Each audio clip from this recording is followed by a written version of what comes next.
Good afternoon. I'm Alexandra Klitina, journalist of Kyiv Post. Today with us Yaroslav Zheleznyak, Deputy Chair of the Parliamentary Committee of Finance, Tax and Customs Policy. Good afternoon.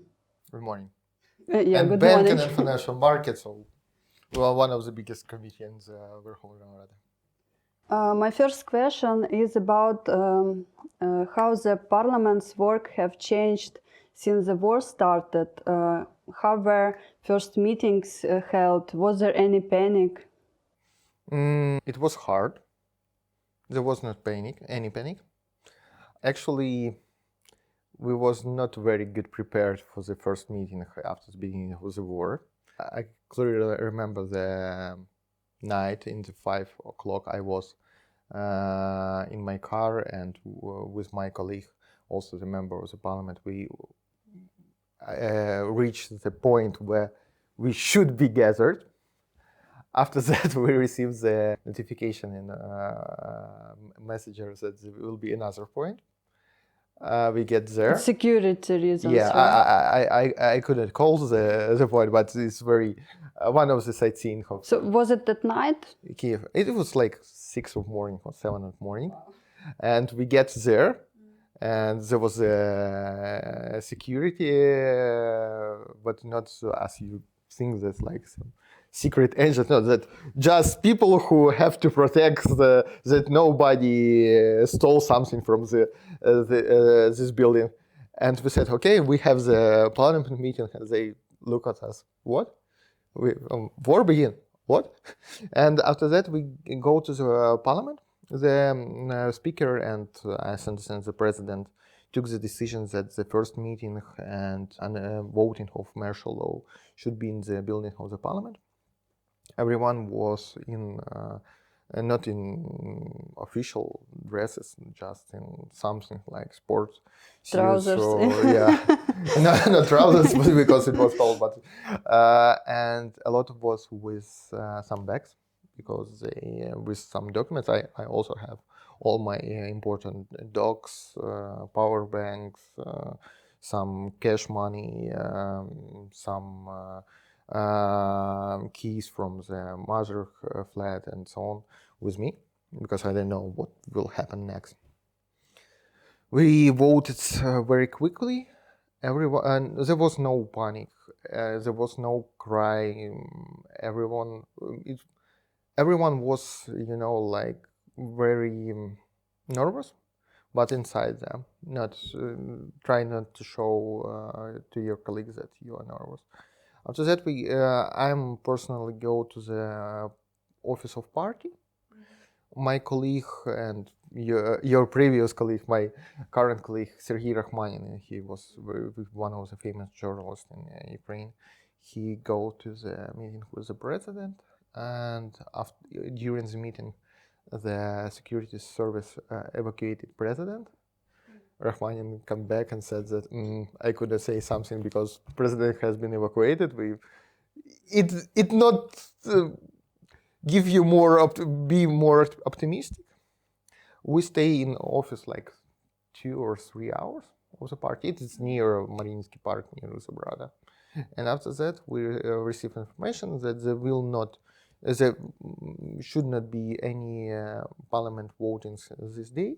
Please be near Kyiv, and we go home. And after that, waited for the. I always wanted to ask: are the members of parliament hiding in the shelters during air raid? I'm not sure that it is always happening. Because you're voting right there. Look. Unfortunately, we have the accidents when there was the air raid and there was votings. One of the examples is voting for recognition of the Ombudsman on Human Rights. After that, we have very unpleasant conversation with different fractions that even if we know that there is no risk, but actually, it is not true. We could not know because it's war. As we asking people to leave trade centers, to be in shelters, we as the members of the parliament should also be in line with rules. According to the activist, the transparency of the parliament has decreased since the war started due to security reasons. Do you think these actions are justified? I think that that's very stupid. I don't know why we think that if we have 45 members of the previous of the ex-party opposition bloc which connected with the Russia, and there is a lot of assistance of members of the parliament which connected with the Russia, and there is a lot of evidence which even has been provided by the security service of Ukraine. There is the spies inside the parliament, and actually it is not hard even if you are just if you just know something about the parliament to understand when we are sitting for what during our interview. We also after that I will go to the plenary meeting, and actually I think that we have stupid enemy, but not so stupid to not to know when we plenary session happening. Okay, if everyone thinks that it will be more safer not to publish anything before, maybe it is happening somebody to be in more energized mood during the plenary meeting. But I think that is stupid restrictions, and I really don't understand why 480 people which have some education believes that it could save us from Russian missile. From Russian missile, we only one means which could help is air raids and our anti-missile systems. It's all. In our committee, not because the decision of head of committee, but by request of several MPs, even not from the coalition, we close the online translation of our committee. Because there was some discussion which could be very interesting for our enemy, and so on, so on, so on. Okay. But after all our committee meetings, we downloaded video of these meetings to the YouTube. And there was no cut, not restrictions to get this video and to see everything we discussed. There are some former members of pro-Russian party in the parliament, and why parliament has not deprived their mandates yet? The first reason is because they are voting accordingly with coalition 100%.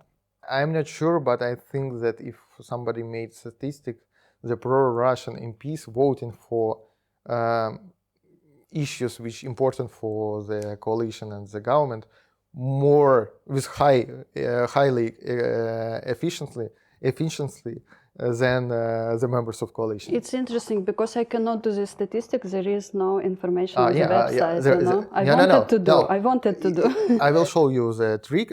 It is one more thing when we hide some information. But if you go to the old site, you will see everything about it. Okay, thank you. It's all open. They voting with coalition. They supporting everything. They don't create any problems for them. And it is like plus 45 votes to Sluga Naroda.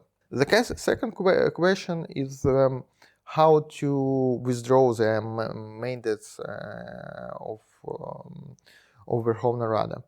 There is 3 ways, as for me. First of all, if the citizenship of Ukraine will be withdrawn, we have such example with one of them is Mr. Rabinovich, who has the citizenship of Israel, if I'm not mistaken. And several months ago, we voted in the parliament that he could not be the member of the parliament. The second, if there is a criminal case and decision of the court, these guys from ex-opposition, the pro-Russian party, they surely not saint, and I'm sure that you could find a lot of such things. But now even Medvedchuk, who was He was exchanged, and pro-Russian and so on, so on, so on. He's still the member of the parliament. And Kovalyov, Alexei, who one of the open collaborant, who he died, right? We think he died. We have such information, but he still is a member of the parliament. He's on the list of the members of the parliament. So it's not easy to do, right? To stripe them. And third one, there is like 5 or 6 draft laws, which give the parliament the right, if you have been elected on behalf of the party which has been after the beginning of the war banned as the pro-Russian party, and we have such example with OPZZ, Opoblok, and so on, then your mandate should be withdrawn. But as I said before, I don't think there is a political will to increase the numbers of the votes which needed for the coalition. But why are they voting with the coalition? Are they become pro-Ukrainian, so they're not pro-Russian anymore? If you will hear the speeches of some of them, I think they become more liberal and more pro-European than I am. Really? So, yeah. It's hard to imagine. I remember the speech of, I'm not sure, but Nestor Shufrich regarding the Istanbul Convention. And this time I understand that maybe I am communist, because he was much more radical on this. And if, to be serious, they're voting because they are afraid that they will be in jail. And that's why they will do anything what the office of the president asks them.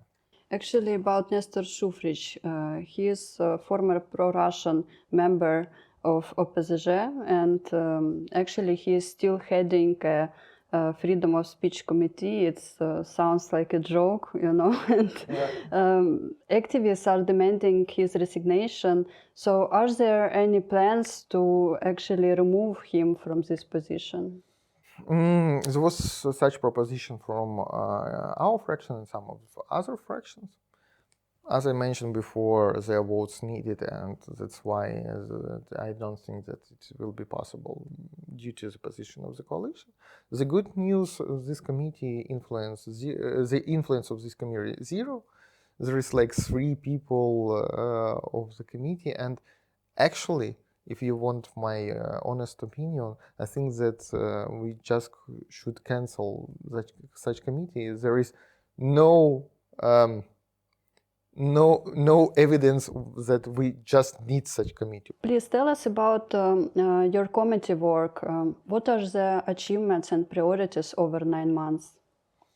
To be short, is to get money to the budget, because what a lot of people don't understand, that everything we are getting from our revenues, like taxation, custom, nationalization, privatization, some dividends from state-owned enterprise, we just spend it on one issue.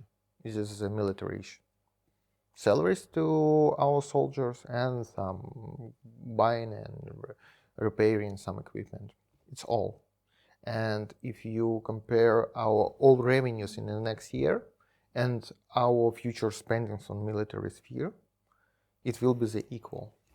And all money we getting from our partners, we could not spend them on our military sphere. There is restrictions that this money was given for us, not for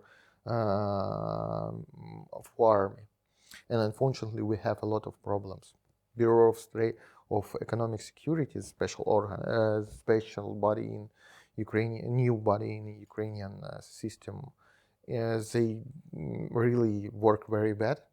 And unfortunately, they don't become the NABU in sphere of economic security. And there is so many frauds of we're losing like 10, 20 billions hryvnias each month on unlegal tobacco markets, unlegal gambling, alcohol traffics, tax evasion, and so on. The next problem is the custom.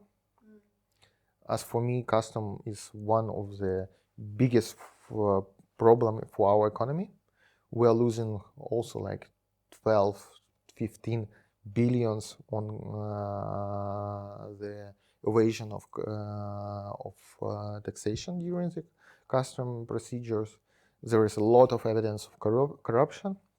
Our committee, like half of here or maybe more, have already decided that we need some changes in the management of the custom, because now it's very bad. So these two bodies is cost our country like 20 billions hryvnias each month. If you see it in the year, it's 240 billions hryvnias. It's huge amount. And we trying to somehow to manage the taxation policy, to everything needed for IMF, World Bank, EBRD, whatever, all our financial partners, international financial partners, almost all their draft laws is going through our committee, and we trying to do our best to approve that. Absolutely. Thank you for this interview. Thank you and your very much. work. Thank you.